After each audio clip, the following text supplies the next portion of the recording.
Hi student, हमारा आज का जो टॉपिक है वो है कंटिन्यूसली वेरिंग ट्रेट।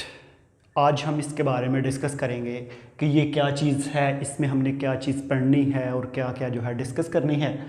तो सबसे पहले हम कंटिन्यूसली वेरिंग ट्रेट का जो है मतलब देखते हैं। तो मेरे पास जो है कंटिन्यूस जो होता है, इसका मतलब होता है किसी चीज़ का लगातार चेंज होना, ठीक है। उसके बाद कंटिन्यूस का मतलब होता है लगातार। वेरिंग जो होती है ये वैरायटी होती है, और ट्रेट जो होते हैं ये बेसिकली खसूसियात होती हैं कि हमारे पास जो है किसी भी ऑर्गेनिज्म के अंदर जो है कंटिन्यूसली जो है चेंजेस आना, उसके अंदर वेरिएशन आना, इसको हम बोलते हैं कंटिन्यूसली वेरिंग ट्रेट। तो स्टूडेंट, आपको ये पता है कि आपकी बॉडी में जितने भी ट्रेट हैं उनको कंट्रोल करती है जीनोटाइप, ठीक है जी। अब ये जो जीनोटाइप है ना, जीनोटाइप के ऊपर इफ़ेक्ट होता है इन्वायरमेंट का, और उससे फिर किसी भी ऑर्गेनिज्म की चेंज होती है फिनोटाइप, ठीक है जी। इस चीज़ को ज़रा मैं आपको एक्सप्लेन करता हूँ कि ये चीज़ मैंने जो बोली है ये क्या है। स्टूडेंट, जिस तरह के मेरी बॉडी के अंदर ना एक जीन है हाइट का, ठीक है जी, मेरी बॉडी के अंदर एक जीन है हाइट का। तो वो जो हाइट का जीन है, ये मैं एक मिनट चेंज कर लूँ, तो ये जो हाइट का जीन है, इस हाइट के जीन के अंदर मेरी बॉडी के अंदर जो हाइट का जीन है, अब वो जीन फंक्शन करेगा, लेकिन उसको अगर खुराक अच्छी मिलती है तो हाइट इंक्रीज होती है। अब ये जो खुराक है ये बेसिकली जो है ये एक इन्वायरमेंटल फैक्टर है। मेरी बॉडी के अंदर अगर स्किन का जीन है, अगर आपको पता है कि हम धूप में जाएंगे तो वहाँ पे जो है वो उससे मेलानिन प्रोटीन की प्रोडक्शन होती है, तो ये भी एक इन्वायरमेंटल फैक्टर है, ठीक है। तो आपकी बॉडी के अंदर जितनी भी जीनोटाइप होती हैं, वो जो जीनोटाइप है उसके ऊपर इफ़ेक्ट करता है इन्वायरमेंट, और उससे चेंज होती है फिनोटाइप। अब ये जो फिनोटाइप है different characters and traits show होते हैं।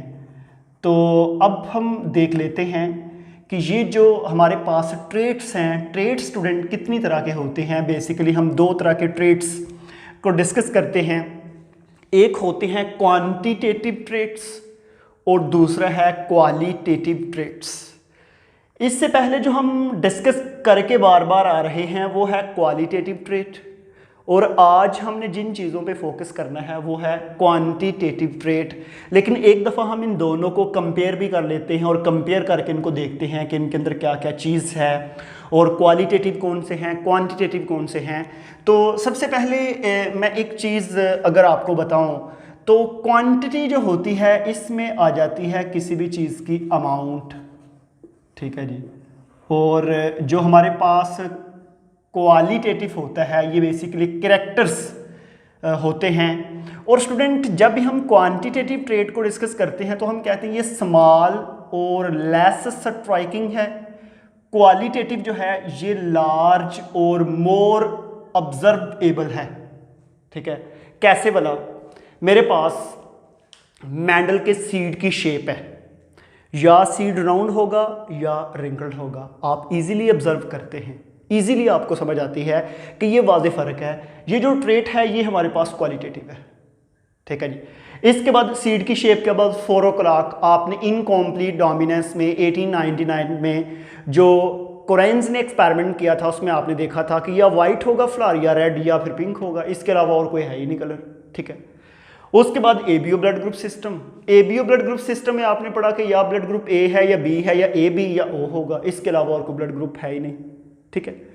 उसके बाद है ये जितने भी हमारे पास ट्रेट हैं ये सारे के सारे मैंडल ने स्टडी किए थे, और इनको हम बोलते हैं क्वालिटेटिव ट्रेट्स।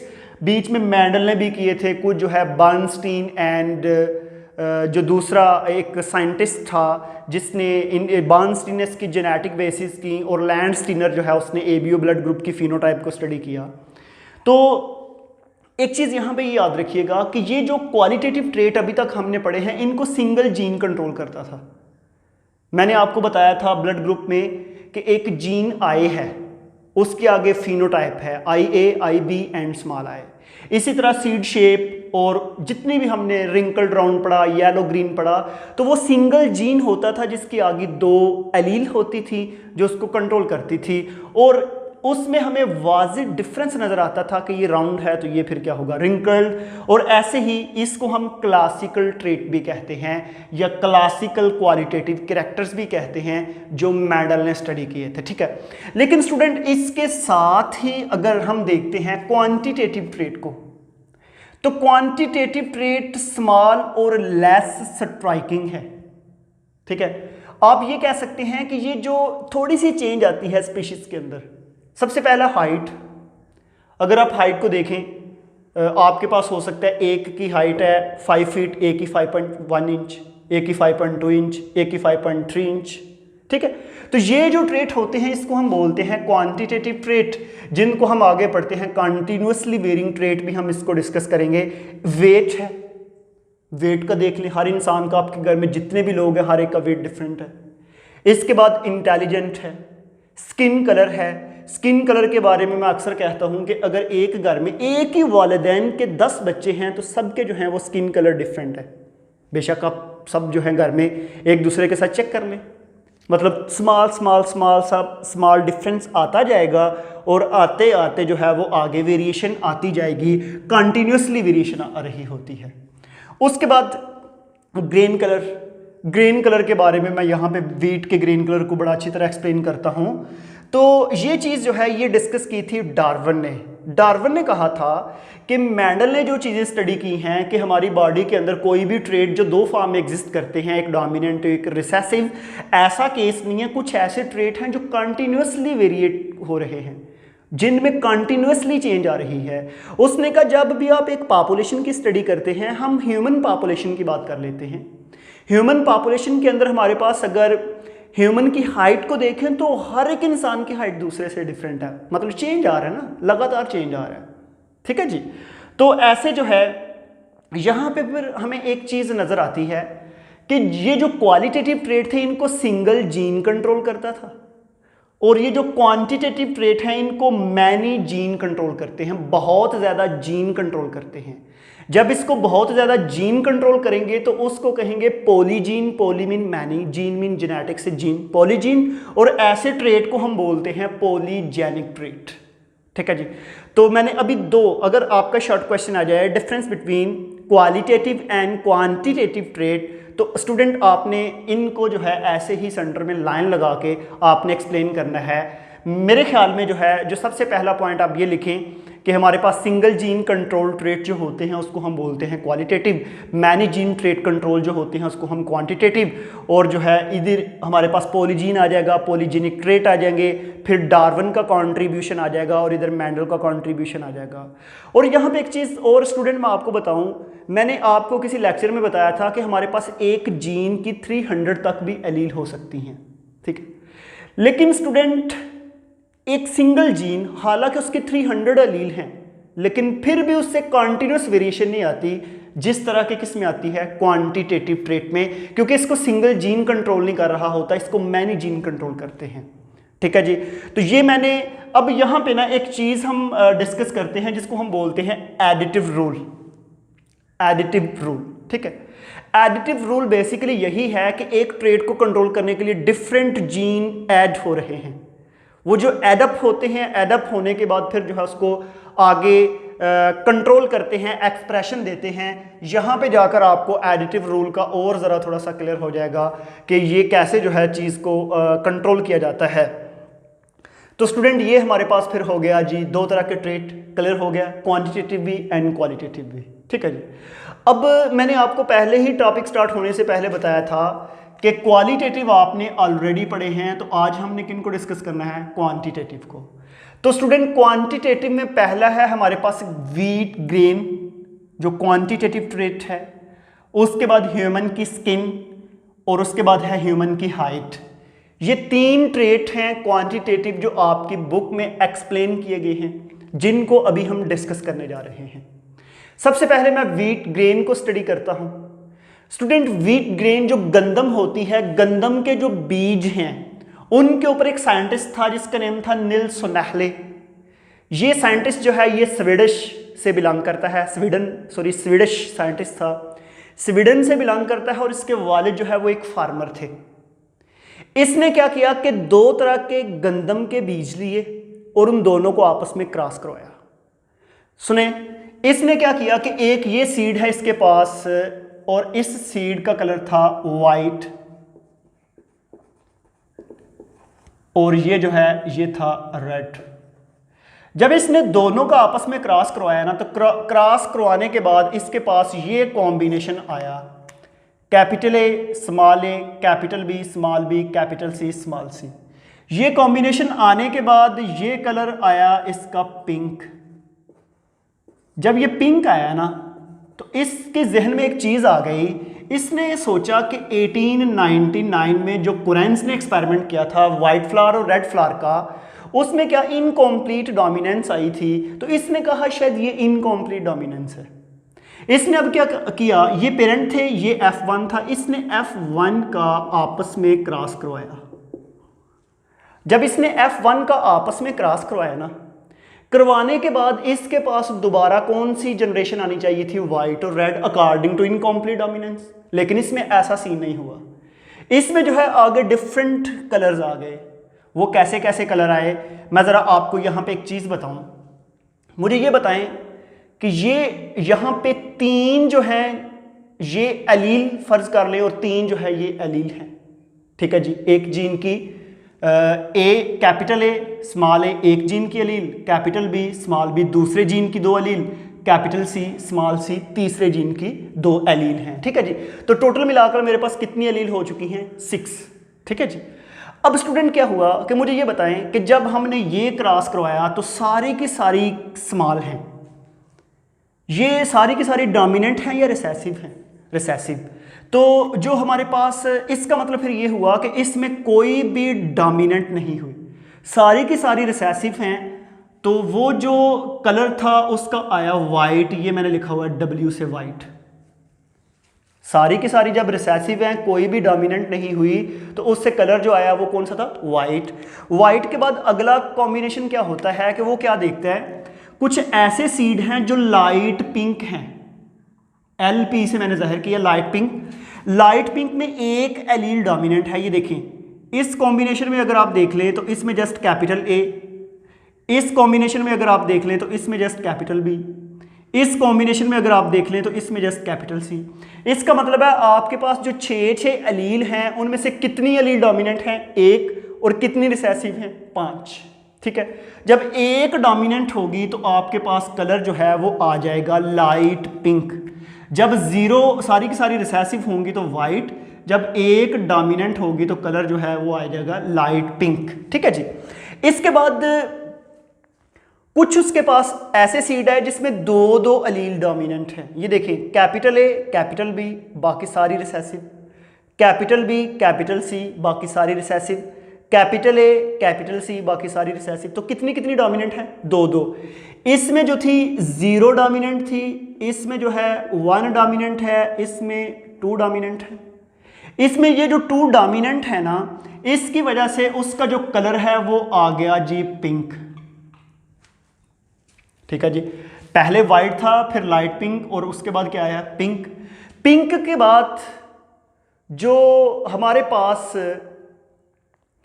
नेक्स्ट है, नेक्स्ट क्या हुआ कि जो नेक्स्ट कॉम्बिनेशन है इसमें बताएं कितने डोमिनेंट हैं, 3 डोमिनेंट हैं, और इधर देखें capital A capital B capital C dominant, 3 recessive. इसमें 2 कैपिटल ए डोमिनेंट और 1 कैपिटल बी डोमिनेंट। इसका मतलब है इसमें 3 जो हैं वो क्या हैं जी, डोमिनेंट हैं। तो जब 3 डोमिनेंट हो जाएंगी तो उससे जो कलर आएगा वो आएगा लाइट रेड, समझ आ रही है। उसके बाद नेक्स्ट मुझे बताएं कि कितनी कितनी डोमिनेंट है, 4, ठीक है जी।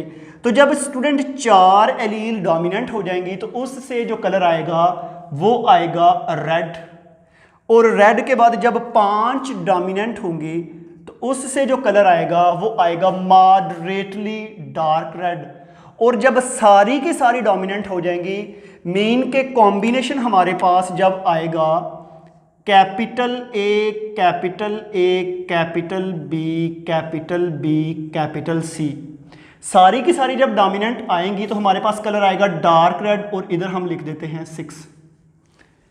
ठीक है जी।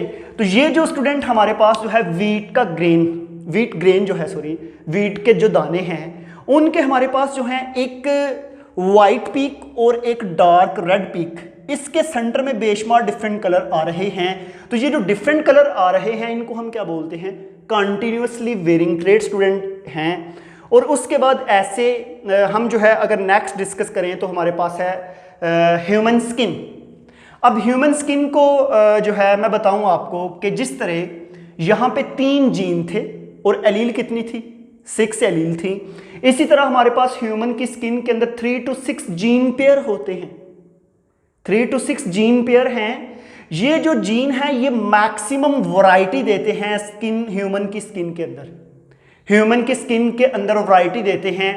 फॉर एग्जाम्पल अगर यहाँ पे ही इसी ग्राफ को अगर मैं कन्वर्ट कर दूं ह्यूमन स्किन के अंदर, ठीक है, जिस तरह मैंने पहले 1 को डोमिनेंट लिया, फिर 2 को, फिर 3 को, फिर 4 को, फिर 5 को, फिर 6 को, इसी तरह अगर मैं ये अप्लाई करूं तो ह्यूमन की स्किन जब कोई भी डोमिनेंट ना हो तो बिल्कुल वाइट, जब उसमें एक हो तो थोड़ी सी और कलर डार्क, जब सारे के सारे जीन डोमिनेंट हो तो फिर डार्क रेड स्किन हो जाएगी।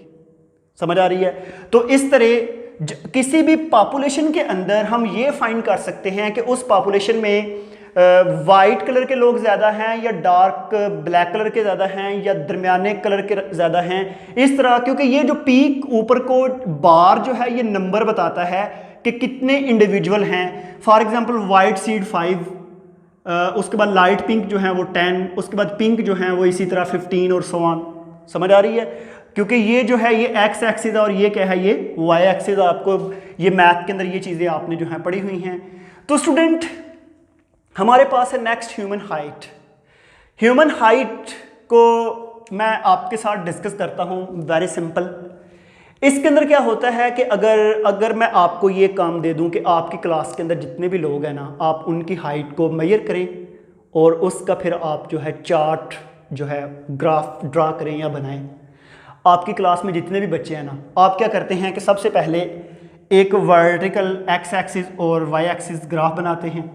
बनाने के बाद यहाँ पे आप ना हाइट लिख लेते हैं जी, 4.5 से 5, 5.5 से 6, 6 से 6.5, 6.5 से 7, इस तरह ये पॉइंट लिख लेते हैं।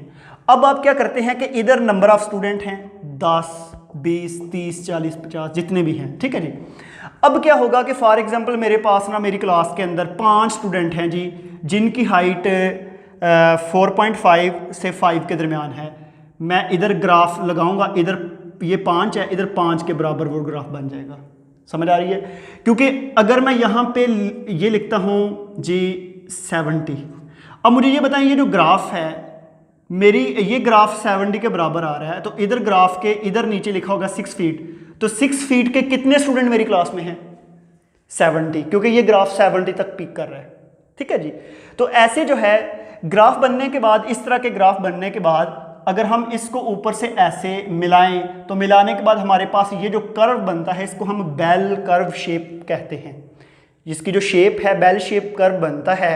और इसमें क्या होगा कि कुछ लोग हैं वो बिल्कुल छोटी हाइट के हैं और कुछ जो हैं वो बहुत ज़्यादा हाइट के हैं, बाकी सारे लोग इसके दरमियान में फिट होते हैं। तो देखें इसको हम बोलते हैं कंटिन्यूसली वेरिंग ट्रेट। अगर आप सिंपल अपने घर की एग्जांपल ले लें, अगर आपके घर में 5, 10, 20, 25 जितने भी लोग हैं अपनी फैमिलीज़ की ले लें, तो उनके अंदर भी वेरिएशंस है, उनके अंदर भी चेंज आती है, उनके अंदर भी डिफरेंट पीपल्स हैं, उनके अंदर भी कुछ ऐसे हैं जिनकी हाइट जो है वो बिल्कुल छोटी है, कुछ ऐसे हैं जिनकी हाइट बहुत ज़्यादा है। ठीक है जी। तो ऐसे स्टूडेंट जो है हमारे पास ह्यूमन की हाइट कोई भी है, जितने भी मैंने ट्रेड स्टार्ट किए, मैंने कहा ये इन्वायरमेंटल फैक्टर इस पे बड़ा पार्टिसिपेट करता है। अगर आप वीट की एग्जांपल ले लें तो वीट के अंदर जो सीड बनते हैं, वो जो सीड हैं उन सीड का भी इन्वायरमेंटल फैक्टर बड़ा रोल प्ले करता है। कैसे? क्योंकि स्टूडेंट सीड भी अच्छे ग्रो तब भी करेंगे जब उनको फर्टिलाइजर मिलेगी, उनको सॉइल अच्छी मिलेगी, उनको वाटर हर चीज़ मिलेगी। इसी तरह जो आपकी इंटेलिजेंस है ये भी एक कंटिन्यूसली वेरिंग ट्रेट है। दुनिया में कोई भी कुछ ऐसे लोग नहीं है जिनकी इंटेलिजेंस बिल्कुल मिलती हो, हर एक की इंटेलिजेंस डिफरेंट है।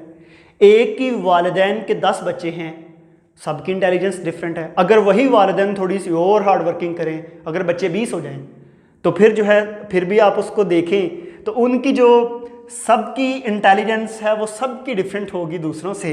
तो ऐसे स्टूडेंट जो है, लेकिन एक चीज़ यहाँ पे देखें, हम ना सोशली इंटेलिजेंस को इंक्रीज कर सकते हैं। 90% इंटेलिजेंस जो है वो आपकी डिपेंड करती है आपके मामा पापा या आपकी विरासत पे, और 10% इंटेलिजेंस जो है वो आप इंक्रीज कर सकते हैं अपने माहौल से सीख के, आपका जिस तरह का माहौल है आप लर्न करके ये सारी की सारी चीज़ें। अच्छा जी, अब जो है ये कुछ दो एक्टिविटी हैं आपकी इस टॉपिक के लास्ट पे। एक होगी कंटिन्यूसली वेरिंग ट्रेट की और एक होगी डिसकंटिन्यूसली वेरिंग ट्रेट की। मैं बता रहा हूँ कि डिसकंटिन्यूसली वेरिंग ट्रेट ऐसे ट्रेट होते हैं जो जस्ट दो हों, यस और नो, जिस तरह रिंकल सीड या राउंड सीड, तीसरा ट्रेट ही नहीं है। समझ आ रही है? लेकिन जो कंटिन्यूसली वेरिंग ट्रेट होते हैं वो दो नहीं है, यस नो नहीं है, उसमें डिफरेंट चेंजेस आती हैं, डिफरेंट जो है वो कॉम्प्लेक्शंस बनते हैं। देखिए स्टूडेंट, मेरी क्लास में ये एक ना वर्ड होगा हिस्टोग्राम। हिस्टोग्राम का मतलब होता है बार चार्ट। इस तरह बार जो बनती है ना, इस तरह के चार्ट को हम हिस्टोग्राम कहते हैं। अगर मैं आपको कहता हूँ जी अपनी क्लास में रोलर एंड नॉन रोलर में देखें जी कितने लोग हैं, ठीक है, मैं बना लेता हूँ इस तरह चार्ट। इसके इधर लिखता हूँ 0, 10, 20, 30, 40, 50, और इधर जो है ये रोलर एंड नॉन रोलर। आपको पता है आपने भी ये घर में करना है। आपकी ये जो टंग है ना, आप इसको निकाल के ऐसे रोल करें। जब ऐसे करेंगे तो ये जो टंग यू शेप बनती है इसको बोलते हैं रोलर। और कुछ ऐसे लोग होंगे जिनकी ये जो टंग है ये रोल नहीं करेगी, वो कोशिश करेंगे लेकिन नहीं कर सकती। अब हम 5 बहन भाई हैं, 3 हम रोलर हैं और 2 नॉन रोलर हैं, क्योंकि हमारे पापा जो थे वो रोलर थे, मदर जो है वो नॉन रोलर हैं। ठीक है जी। तो इस तरह जब आपने ये बनाना है, फॉर एग्जांपल आपकी क्लास में जी 25 स्टूडेंट है जो रोलर हैं, तो ये पीक आपकी इधर 20 से ऊपर 25 तक आएगी। आपकी क्लास में नॉन रोलर की तादाद है जी 50, तो आपकी ये पीक जो है ये 50 स्टूडेंट, क्योंकि इधर जो आपने लिखा है ये स्टूडेंट को शो करते हैं 10, 20, 30 एंड सो ऑन। ठीक है जी। तो ये रोलर एंड नॉन रोलर। इसी तरह ये कौन सा ट्रेट है, कंटिन्यूसली वेरिंग है या डिसकंटिन्यूसली? ये डिसकंटिन्यूसली है, क्योंकि या रोलर है या फिर क्या है, नॉन रोलर।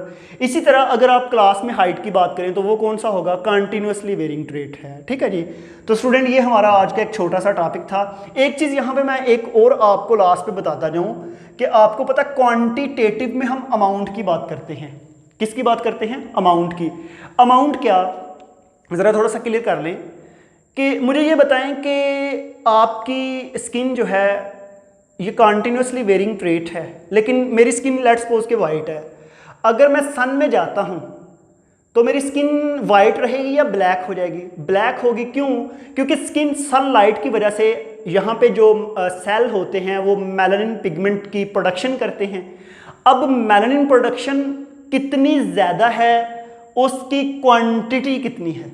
ज़्यादा क्वांटिटी होगी तो स्किन ज़्यादा डार्क है, कम क्वांटिटी होगी तो स्किन कम डार्क है। और इसी तरह जो है लाइट है स्किन, इसी तरह इसको हम जो है नेगेटिव एंड पॉजिटिव इफेक्ट भी एक्सप्लेन करते हैं। क्योंकि आपको पता है कि मैंने आपको बताया था कि अगर फॉर एग्जांपल मेरे पास ये 6 एलील हैं, 3 डोमिनेंट हैं, 3 रिसेसिव हैं, इसमें मुझे बताएं सारी की सारी क्या है, रिसेसिव, डोमिनेंट कम है। जो डोमिनेंट कम होती जाए तो उसको हम बोलते हैं नेगेटिव इफेक्ट, और जो ही डोमिनेंट बढ़ती जाती हैं तो उसको हम बोलते हैं पॉजिटिव इफेक्ट। और ऐसे ही ये जो है ज़्यादा जीन डिफरेंट लोसाए पे, डिफरेंट जो है लोकाए कह सकते हैं क्रोमोसोम के, उसमें पार्टिसिपेट करके आपके ट्रेट को कंट्रोल करते हैं। ऐसे ट्रेट को हम बोलते हैं पॉलीजीनिक ट्रेट। क्या बोलते हैं? लेट्स सपोज के एक जो जीन है वो क्रोमोसोम नंबर 1 पे है, एक 5 पे है, 10 पे है, वो सारे मिलके आपके एक सिंगल ट्रेट को कंट्रोल करते हैं, तो उसको हम बोलते हैं पॉलीजीनिक ट्रेट। और एक चीज़ आप ये भी याद रखें, मुझे आप बता सकते हैं कि पॉलीजीनिक ट्रेट किसके अपोजिट हैं? प्लेयोट्रॉपी के। क्योंकि प्लेयोट्रॉपी में आपने पढ़ा था कि सिंगल जीन कंट्रोल मोर ट्रेट, और पॉलीजीनिक में आपने पढ़ा है कि many gene control single trait. ये दोनों ही एक दूसरे के क्या हैं? अपोजिट। तो स्टूडेंट अब हम अपना लेक्चर यहाँ पे वाइंड अप करते हैं। तो आज के लिए थैंक यू।